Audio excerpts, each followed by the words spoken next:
Para sa mga naghahanap ng house and apartment for rent, bagong malilipatang pinapaupahang bahay.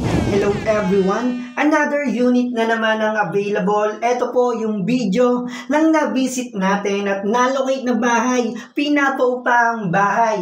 6,500 pesos monthly with 1 bedroom and 1 bathroom. Naka-tiles na ang flooring at bagong pintura, may mga built-in cabinets na rin, may provision para sa window type ng aircon, good for 5 person, no pets allowed, and yes parking. May sariling metro ng kuryente at tubig, ang tubig may nilad water. Yes, it's inside subdivision, good community, and flood-free location.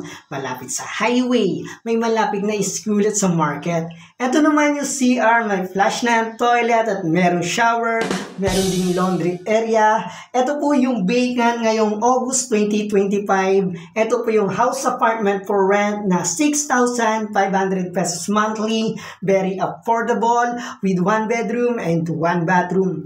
Ready for occupancy, pwede na malipatan kaagad. Kung gusto nyong makita, gusto nyong bisitahin, anytime pwede po kayong pumunta. Ito po yung apartment. Ayan guys, house apartment for rent. Ulit, ang presyo 6,500 pesos monthly sa Imus City, Cavite, Philippines. Hello everyone! Kumusta kayong lahat? Please don't forget to like, comment, and share ating video para makita rin ang iba pang naghahanap ng house and apartment for rent. Maraming salamat.